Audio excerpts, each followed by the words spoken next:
Good morning. দিনটা ছিল ওই মঙ্গলবার। আমি আর মা সাত সকালে উঠে গেছিলাম পুজোতে। তার জন্যই দেখো বাড়ির বাইরে টোটো চলে এসছে আর আমি আর মা উঠে পড়েছি। অ্যাকচুয়ালি মাই আমার সব জায়গার সঙ্গী, তাই বেশিরভাগ সময় আমি মায়ের সাথেই বেরোই, নয়তো আমি চার দেওয়ালের মধ্যে বন্ধ থাকি।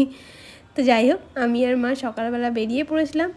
তো আমার অনেক দিন ধরে ইচ্ছে ছিল পুজো দিতে আসার জন্য, তো সেখানেই আমরা আসছিলাম। আর এই পুজো দেওয়াটা মানে ডিলে হতে হতে প্রায় 3-4 মাস কেটে গেছে। আজ ফাইনালি মানে পৌঁছেছি, তাও বেশিরভাগটা মায়ের ইচ্ছেতে। মানে মাই বললো যাবি তো চল, আর যেতেই হবে, এইরকম একটা ব্যাপার নিয়ে বেরিয়ে পড়েছি। আর এই দেখো মন্দিরটা, আগে একদম ছোট্ট জায়গায় ছিল, এখন কত বড় করে দিয়েছে। আর কি সুন্দর লাগছে দেখো। আমার মনে হচ্ছিলো এখানে একটা গাছ থাকলে ভালো হতো, কারণ একটু ছাওয়া পড়তো। কিন্তু শুনলাম ওখানে নাকি যজ্ঞ হয়, তো তার জন্য গাছের একটু ক্ষতি হয়, তাই আর গাছ লাগানোর চেষ্টা হয়নি। আর এই পুকুরটা যে দেখছো, এই পুকুরটাতে নাকি মারা যখন ছোট ছিল তখন প্রচুর পদ্ম ফুল ফুটে থাকতো। এখন টাইমের সাথে সাথে পুকুরটা একটু নোংরাও হয়ে গেছে, আর সেভাবে প্রকৃতি চেঞ্জ হতে হতে হয়তো ফুল ফোটে না, মানে হয়তো না, ফুল ফোটেই না, কিন্তু অ্যাকচুয়াল কারণটা কি সেটা ঠিক আমার জানা নেই। এই মন্দিরটা যখন ছিল, মানে মন্দিরটা অ্যাকচুয়ালি পুরো মাঠের জমি হয় না, ওই জমির মধ্যে অবস্থিত, মানে একদম পুরো ঘুটঘুট জঙ্গল ছিল। আস্তে আস্তে আস্তে আস্তে মন্দিরটা এখন মানে একদম সুন্দর হয়ে গেছে। তো ওখানে আমরা পুজো দিই। আর এই মেন রোড থেকে মন্দিরে আসা রাস্তাটা ওই জমির মধ্যেই পড়ে, তো যার যার জমি আছে তারাই কিছুটা অংশ করে মায়ের জন্য ছেড়ে দিয়েছে। মা টাকা দিয়ে হবে আমার ঠিক জানা নেই, কিন্তু এরকমই কিছু কাহিনী। তারপর তো আমরা ওখান থেকে পুজো দিয়ে চলে এসেছিলাম মায়ের মামার বাড়িতে।